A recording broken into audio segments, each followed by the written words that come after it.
Chapter 14. Now it came to pass upon a day that Jonathan, the son of Saul, said unto the young man that bare his armor, Come, and let us go over to the Philistines' garrison that is on the other side. But he told not his father. And Saul tarried in the uttermost part of Gibeah under a pomegranate tree which is in Migron. And the people that were with him were about 600 men.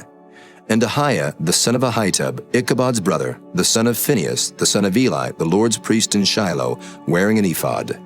And the people knew not that Jonathan was gone.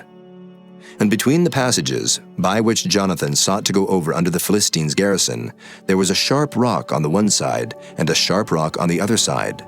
And the name of the one was Boses, and the name of the other Seneh. The forefront of the one was situate northward over against Michmash, and the other southward over against Gibeah. And Jonathan said to the young man that bare his armor, Come, and let us go over unto the garrison of these uncircumcised. It may be that the Lord will work for us, for there is no restraint to the Lord to save by many or by few. And his armor-bearer said unto him, Do all that is in thine heart. Turn thee, behold, I am with thee according to thy heart. Then said Jonathan, Behold, we will pass over unto these men, and we will discover ourselves unto them. If they say thus unto us, Tarry until we come to you, then we will stand still in our place, and will not go up unto them. But if they say thus, Come up unto us, then we will go up, for the Lord hath delivered them into our hand, and this shall be a sign unto us. And both of them discovered themselves unto the garrison of the Philistines. And the Philistines said, Behold, the Hebrews come forth out of the holes where they had hid themselves. And the men of the garrison answered Jonathan and his armor-bearer, and said, Come up to us, and we will show you a thing. And Jonathan said unto his armor-bearer, Come up after me, for the Lord hath delivered them into the hand of Israel. And Jonathan climbed up upon his hands and upon his feet, and his armor-bearer after him.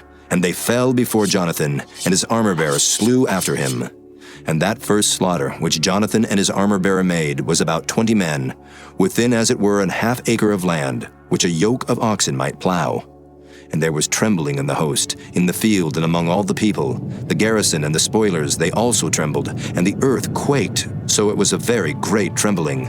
And the watchmen of Saul and Gibeah of Benjamin looked, and behold, the multitude melted away, and they went on beating down one another.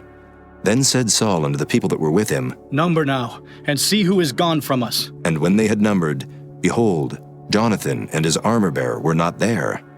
And Saul said unto Ahiah, Bring hither the ark of God. For the ark of God was at that time with the children of Israel. And it came to pass, while Saul talked unto the priest, that the noise that was in the host of the Philistines went on and increased.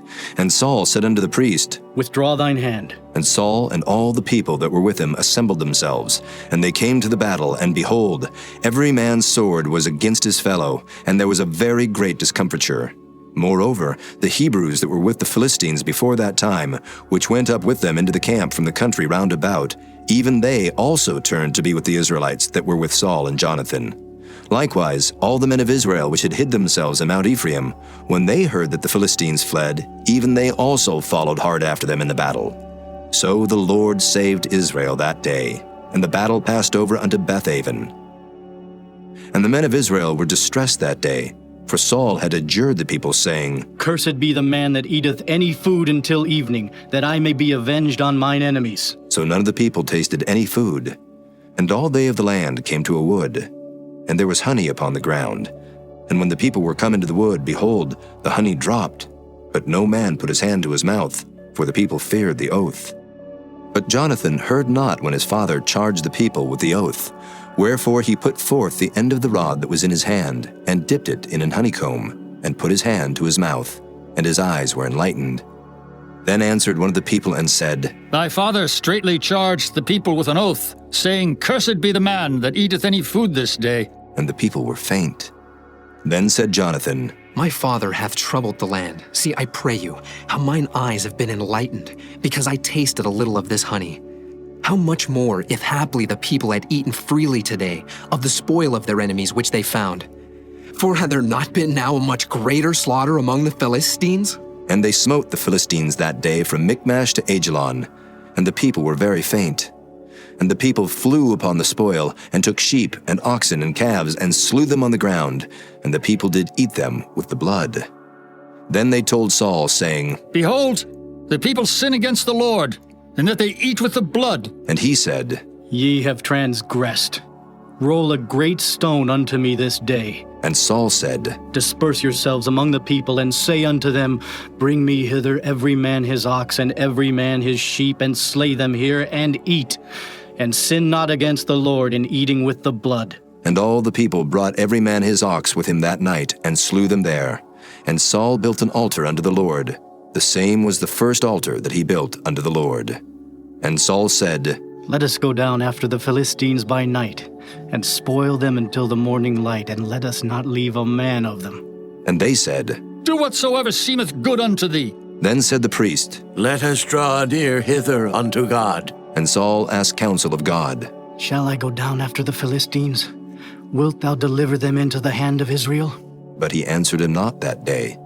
And Saul said, Draw ye near hither, all the chief of the people, and know and see wherein this sin hath been this day. For as the Lord liveth, which saveth Israel, though it be in Jonathan my son, he shall surely die. But there was not a man among all the people that answered him. Then said he unto all Israel, Be ye on one side, and I and Jonathan my son will be on the other side. And the people said unto Saul, Do what seemeth good unto thee. Therefore Saul said unto the Lord God of Israel, Give a perfect lot. And Saul and Jonathan were taken, but the people escaped. And Saul said, Cast lots between me and Jonathan my son. and Jonathan was taken. Then Saul said to Jonathan, Tell me what thou hast done. and Jonathan told him and said, I did but taste a little honey with the end of the rod that was in mine hand, and lo, I must die. And Saul answered, God do so and more also, for thou shalt surely die, Jonathan. and the people said unto Saul, Shall Jonathan die, who hath wrought this great salvation in Israel? God forbid.